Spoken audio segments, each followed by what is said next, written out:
What's up, everybody? Master of all things here, back again with another video. Today we're going to be talking about some of the fighters that won and what their next fight should be.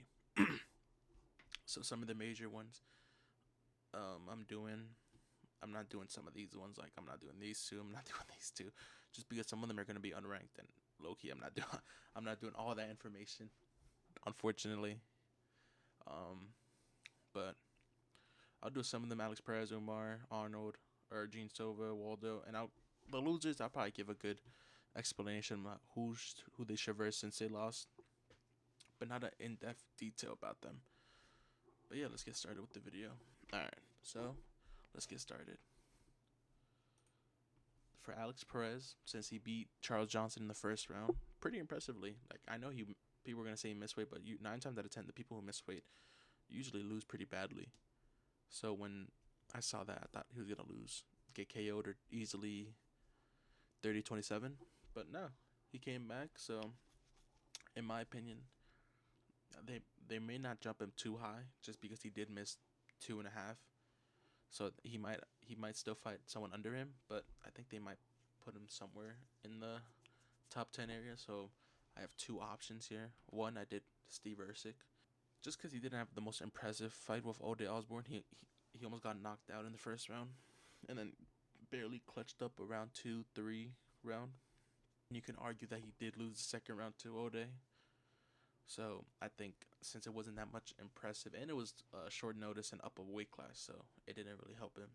So I think someone like Alex Perez is a good matchup, just since it's not too far down, but it's enough to test if either of them are still in it for the title.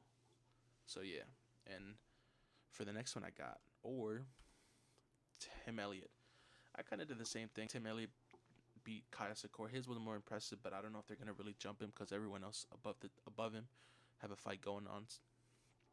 Or I just don't think they're gonna entertain a Tim Elliott versus someone higher than them, just because Kaya Sakura didn't really deserve it, or it's not really a name that like is gonna jump you from like 10 to the second contender.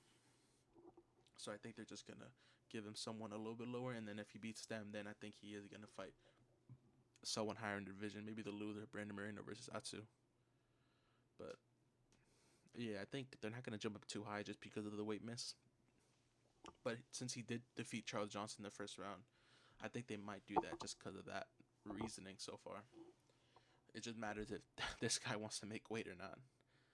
But yeah, let's go on to the next guy. For the next guy, we got Umar. And for Umar, I really hate some people's narrative. I saw TikTok was saying that like some explanations about UFC 324, and people were talking about how Paddy Pimblett deserves some respect, but also made fun of Umar for not giving a dominant performance. Now, I do think Umar didn't do everything, but at the same time, Davis and Figueiredo gave him nothing to do at the same time. So it's not like he could have done anything to give a performance. I know, I know someone. He's not a knockout artist. He's not the most entertaining, but when he does have two people that are trying to fight, like Mario Batista, like Umar, Barab, I think he does have those entertaining fights. But with Davidson Figueiredo, he didn't even want to fight. He just tried to back up and try to have one aura moment that just didn't work at all, and lost to 30-27. And actually, I'll save it for the end. My the main event thing. But yeah, he won dominantly 30-27, and I think there's a lot of second options with these people. The second one's Sean O'Malley. The first one's Sean O'Malley just because there's no one else in the division. I think Vinicius Oliveira, if he beats Mario Batista, they might put him against him since Umar said he wants to be active. And if Sean O'Malley gets a shot with Peter Yan, or yeah, then I think they'll do that. But I don't think they're gonna because I think Mario Batista's like number 10, so I don't think he's gonna fight a number 10 guy again. But I think if Merab wins and they're gonna have they're gonna run the trilogy, and then they might do this. Or if Peter Yan wins and they run the rematch with Sean O'Malley and Peter Yan, then I think he should fight Merab. maybe a fight night or maybe a co-main five round. But yeah, I think if Marab loses, which is I think it's around Ramadan. So when if Marab loses and Umar like around Ramadan time finishes, they can run it back 3 round, 5 rounds. I think they should do 5 rounds just because they're both high level like contenders. So I don't think it would be fair for them not to run 5 rounds. I think if they do 3 rounds, I think it's gonna favor more Umar because how high in those first 3 rounds that he or the first 2 rounds he was doing with Marab, he won. So I think it would be hard for Marab to get on the pace the first 2 rounds without catching some sort of like attacks from Umar. So it'd be really interesting to see if it was a 3 rounds. I think Umar takes it, but I think 5 rounds. I think Marab still takes it with the cardio, with the pressure that he was giving Umar in the first fight. So yeah, I think two pretty easy answers. I think I was gonna do both winners and losers, but I feel like that was gonna run up too much time. But right now, probably should have because now I'm talking too fast. So I feel like this video is gonna be like 10 minutes, and I just fucked it up. But it don't matter. But I'll do a quick loser breakdown. I think for someone like Figueredo, I think he's just washed at this point. It's not even like a funny watch where like he's bad, but like funny to look at because he's bad. But like he's just bad right now. I think he should fight the winner of Vinicius.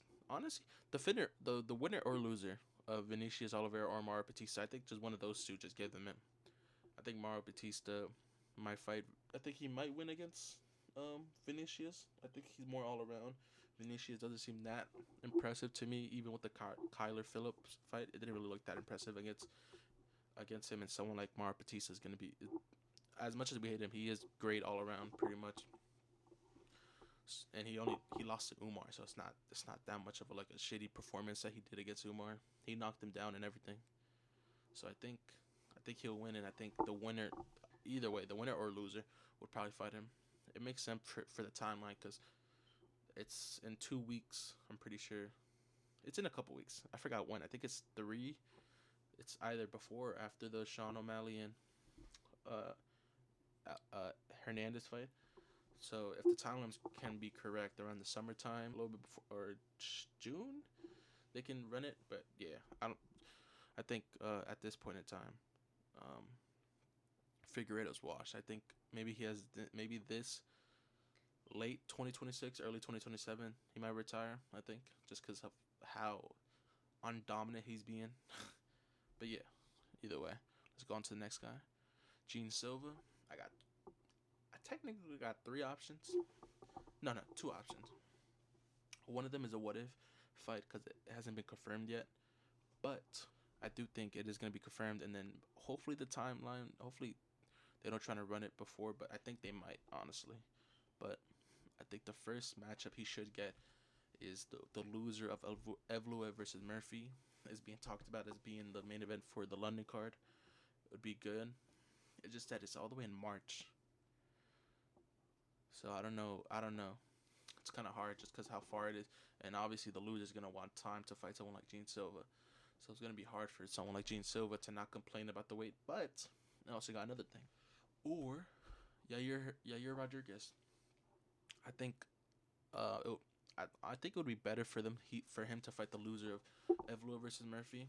But I think it would be too long of a fight. Like it would probably take almost the end of next year to get that fight, just because when the fight begins, and then if whoever the loser wants to take the time off, and then Yair Rodriguez, I think he only had an injury, so I think that's why the fight was off.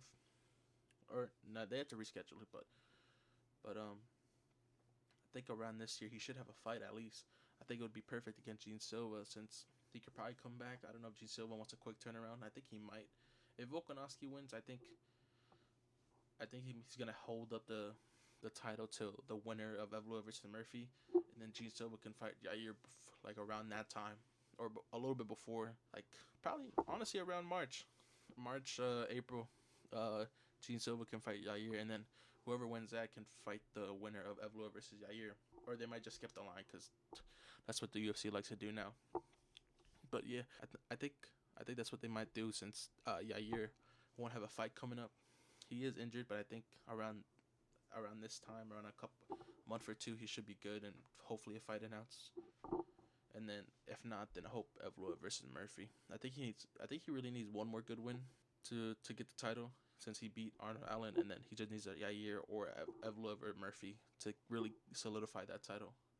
I don't think Arnold Allen, the way I think it was a good win, but it wasn't enough for me to be like, oh, he needs a title shot.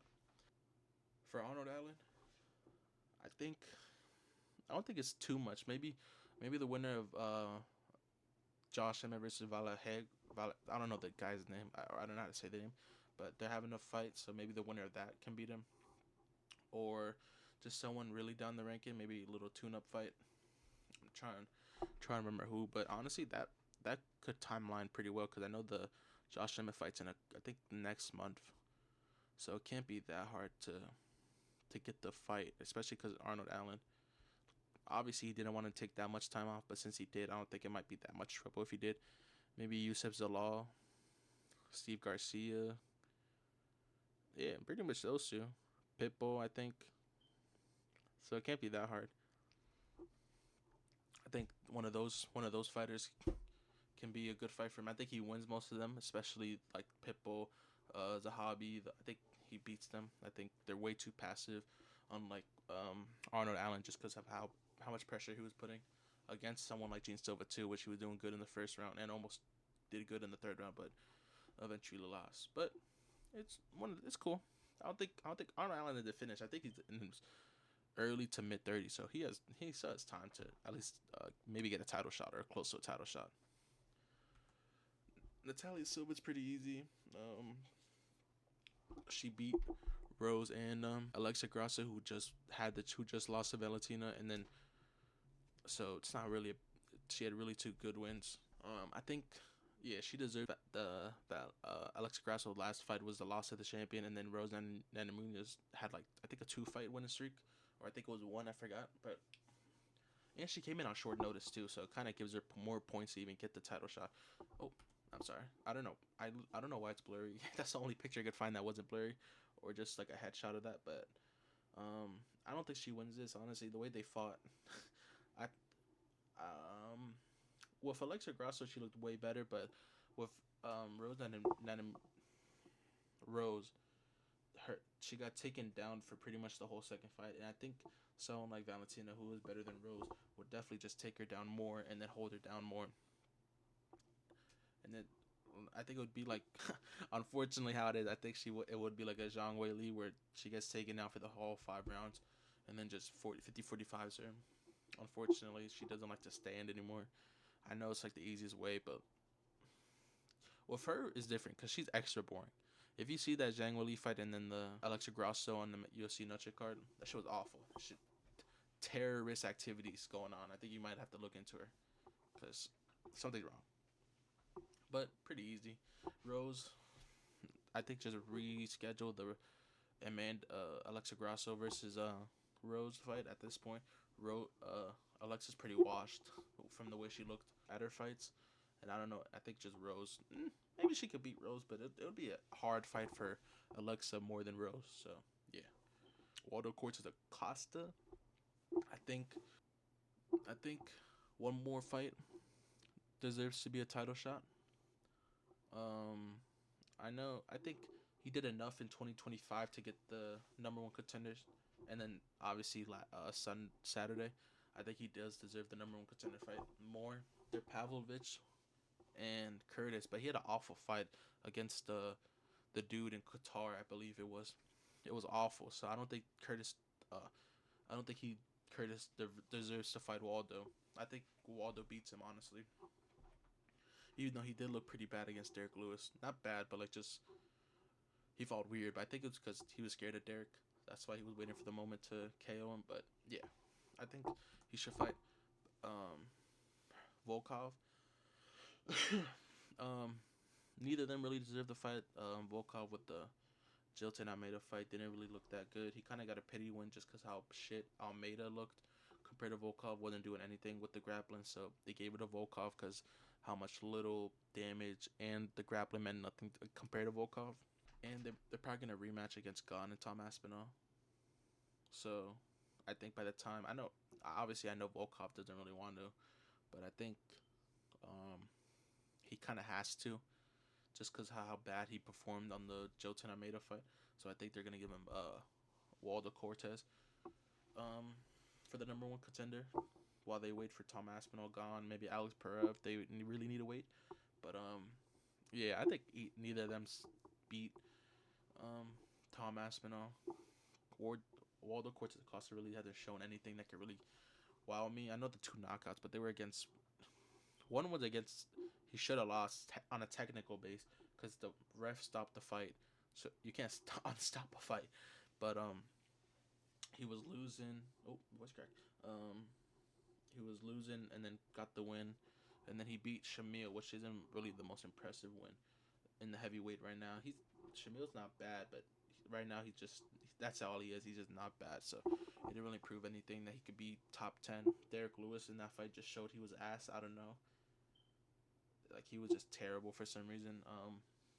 But yeah, I think he deserves this fight either way because of how dominant he won in 2025 and then Saturday to get this fight, honestly. And then for Derek Lewis, not even you just honestly just give him a random fight. I think give him Josh Hawkett. Josh Hawkett probably loses that. I think he's kind of mid. They both look tired. I know the opponent of Josh Hawkett looked like looked like fucking I don't know. They trained months, weeks for this, and then apparently he just only had one gas. He wasn't even hitting. He was just running, and he got tired off running. So he was just pure ass. But he stuffed the takedown and it got tired off that, and then kept running, and then got exhausted during the first round, which is crazy. But yeah, I think he probably beats Josh Hawkett. They might give him someone else, maybe Shamil. I think I think Derek Lewis beats both of those. Honestly, realistically he beats him, but that's really it. Derek Lewis is kind of mid. It's not like he's not the most impressive fighter really. Obviously he has a KO power, but other than that, like Derek Lewis isn't really someone like to look during the whole fight. You're really only waiting for Derek Lewis to get that one finish, and if it doesn't come, like the Almeida fight, it was boring as hell.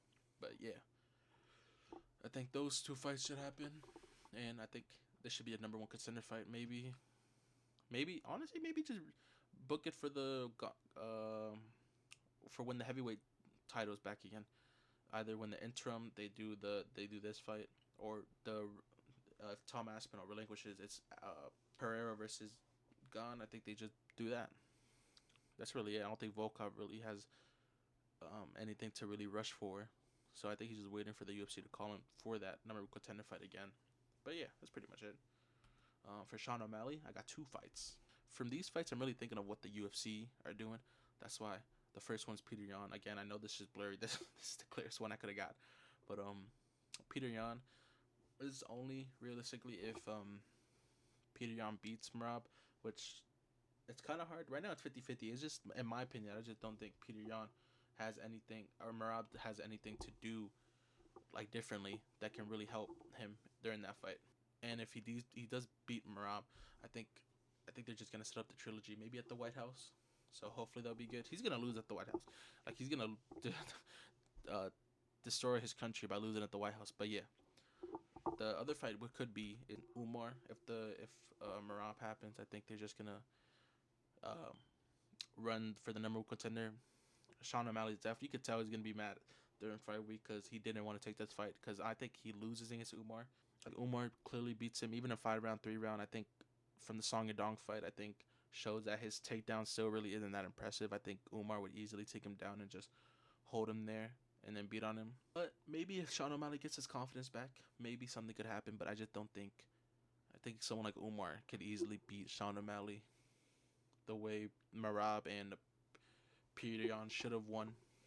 I think it's kind of easy to find the access to beat Sean O'Malley. But who knows? I think obviously anything can happen. He could hit Umar in the chin. I think Umar has a pretty good enough chin recovery to the point where he doesn't like stay stunned for long. So that really helps him. But yeah, those two fights are pretty good. For Song Yadong, it's kind of hard. Maybe I know I don't even know for real because everyone he lost to Corey And apparently it's Ayman Zahabi versus Corey. So maybe he fights Ayman Zahabi if he beats Corey. Maybe Vinicius. I don't know if they're Figueiredo. I don't think he deserves that type of fight, but they might just do it because they're right next to each other. He obviously doesn't deserve Marab because he lost. Peter Yan, obviously. So yeah, it's kind of hard for Song Yadong to get someone in the top 5 area without really going down to the top 10, top 15, really. But yeah, it's kind of feel bad for him just because how close he was, but so far, yeah. All right, guys, let's go to the last fight. Justin Gaethje. I think it's pretty obvious. Just fight Ilya. That's really much it. I don't really have anything much to say. He's not gonna wait for Armin if Ilya's gonna wait that long. He's gonna wait.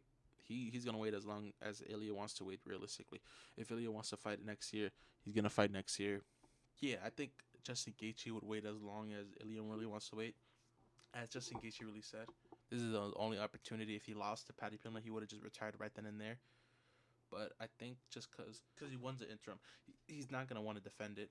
He's gonna want to fight Ilya, even if it takes him 3 years. He's gonna wait 3 years. Obviously, if I'm in this position, obviously I would do the same. He's 37, just won the interim title again, and this is the only opportunity he really gets to fight at a big opportunity with a big money payday. So I think he's gonna take it. Anyone in his position, his circumstances would take it. Obviously, Armin deserves to fight it, but I mean, as it is right now, Justin Gaethje deserves it by technicality. I think obviously he's gonna lose in the first minute in that fight, and as I was saying before with the Umar, so the fight was good, but it's realistically Paddy should have won that fight because how bad Justin Gaethje technically looked. Even you can even in his Michael Johnson fight, I think he looked technically better than what he did now. With the staff, with everything, Paddy should have easily beaten him, but for some reason, I guess just Paddy is that bad that he just cannot capitalize on someone like Justin Gaethje, who was easily, who I think even Dan Hooker, BSD, Charles Oliveira again, Max Holloway, Armin, fuck it, even Rufi. I think some of these people would beat him. The way he was fighting, so bad. I don't understand how. Yeah, I don't like the way they fought was so terrible. Paddy, I guess, is just ass, but I guess for Paddy, you really just do a Dan Hooker fight. Maybe the winner of BSD versus Dan Hooker. Yeah, basically that. Honestly, even if Dan Hooker loses, you can still do Dan Hooker, and then if you really don't want to, just do BSD, and then BSD is in the top 5 area, and then he can have one more fight for the title. But yeah, that's pretty much it. He doesn't deserve Armin, or unless Armin takes that fight, which would be pretty dominant by Armin. I don't think for their ground game, I think clearly Armin is way better than. But yeah, that's pretty much it, guys. A little quick video, hopefully not more than 20 minutes. I say this, but it's watching like 30 minutes, and I just am completely wrong. But yeah, I might do another. I'll try to release another video. Maybe if I could talk. Wednesday, Thursday, Friday. I say this, but then I'm not gonna do it, so it's not a promise. I'll try, but I'm not gonna like promise that I'm gonna do it because of work and some other stuff. But yeah, thank you guys for watching, guys. Appreciate your time, and I'll see you guys in the next video. Bye bye.